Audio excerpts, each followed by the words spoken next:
Welcome to Bench Bar. Today we're going to be talking about what could very well be the next NHL Dynasty. It's the New York Rangers. Of course, it's too soon to say, but with how things are looking in the Big Apple, it's not something I would rule out by any means. So to start this video off, we'll be going all the way back to the start of the rebuild. May 9th, 2017. The New York Rangers lose 4-2 to the Ottawa Senators and are eliminated in Game 6 of the Eastern Conference semifinals of the 2017 Stanley Cup playoffs. Losing to the Senators, a team they thought they were better than, was a tough blow for the Rangers to take. They once again finished in the middle as they made the postseason, but couldn't make a deep enough run. This takes us to the summer. The Rangers buy out the remaining years of Dan Girardi's contract. The team needed to squeeze out as much cap space as possible at that time. Girardi was on that chopping block due entirely to his drop in play. As the NHL 2017 draft approached, Derek Stepan and Antti Raanta were traded to the Arizona Coyotes in exchange for the 7th overall pick and Tony DeAngelo. Lias Anderson and Filip Chytil were drafted by the Rangers in the first round alone. That's pretty good. Anderson was their first round pick since 2012 when Brady Shea was selected. Next was free agency. A series of names were signed by the club, but the biggest name to come to my mind at least was defenseman Kevin Shattenkirk.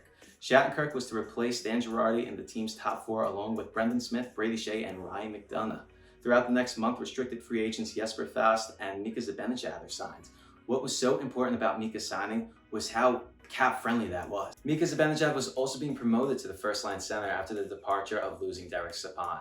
Undrafted goaltender Alexander Georgiev is also signed to an entry-level deal. The 2017-2018 season started, and the team looked for one more deep playoff run. This quickly dwindled out due to injuries and a burnt-out Henrik Lundqvist between the pipes. It wasn't until February 8th, 2018 that the Rangers front office officially came forward and announced the team will enter a rebuild mode. Fans were warned that familiar faces will be leaving, putting the spotlight on Ryan McDonough and Mats Zuccarello. This brings us to the trade deadline that would define this team going forward. Nick Holden is traded to the Boston Bruins for Rob O'Gara and a 2018 third-round pick. Michael Grabner is traded to the New Jersey Devils in exchange for Yegor Rykov and a 2018 second-round pick. Rick Nash is traded to the Bruins in exchange for Ryan Spooner, Matt Bolesky, Ryan Lindgren, a 2018 first-round pick, and 2019 seventh-round pick. And for the one you're all waiting to hear, February 26, 2018, Ryan McDonough and JT Miller are traded to the Tampa Bay Lightning in exchange for Nemistikov, Hayek, Howden, a 2018 first-round pick, and a conditional 2019 second-round pick. Thanks to their work at the deadline, they had 3 first-rounders and 2 second-rounders at the 2018 entry draft. The next step that offseason was to swap off coaches, bringing David Quinn in for the future behind the New York Rangers bench. The Rangers moved forward with their first 3-round picks, selecting Vitaly Kravtsov, K'Andre Miller most notably, and extensions of Shea and Vesey were also made along other vets on the team. Kevin Hayes and the Blue Shirts did struggle to come up in terms of a long-term deal, resulting in him signing a 1-year deal. Going into the 2018-2019 season, minor trades did take place. The flipping of centers of Ryan Spooner and Ryan Strome with Edmonton seemed minor at the time, but would be tremendous in time to come. This takes us to the trade deadline of 2019, the one that probably hurt the fans and Henrik Lundqvist the hardest. Matt Zuccarello was traded to the Dallas Stars for a 2019 conditional second-round pick and a 2020 conditional third-round pick.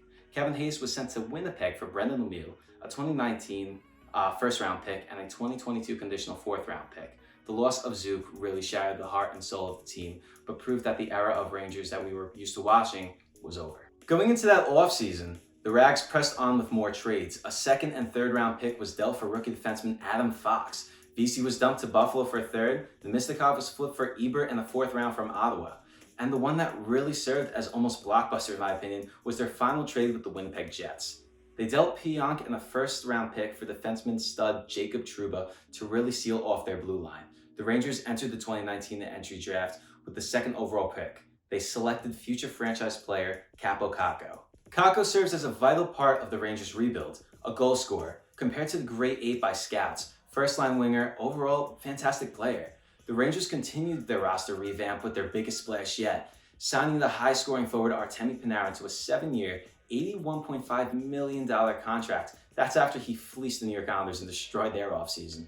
But the addition of Panarin continues a dramatic overhaul of the Rangers roster. After they missed the playoffs for the 2nd straight season, Panarin has 116 goals and 204 assists in 4 years with the Chicago Blackhawks and Columbus Blue Jackets. He won the Calder Trophy as the league's best rookie in 2016 and is one of 3 undrafted players in league history to record at least 70 points in each of their first 4 seasons. Well, the Rangers rebuild started to look as if it was close to over. The The 2019-2020 season started with high hopes, but the team was a train wreck right from the start. It wasn't until the NHL All-Star break the team came back as a powerhouse, and I really don't know what happened, but they were a different team now. When the Rangers entered the All-Star break 11 points out of a wildcard spot, another trade deadline sell-off with eyes to the future seemed like a sure thing, and it's what most fans did want at the time.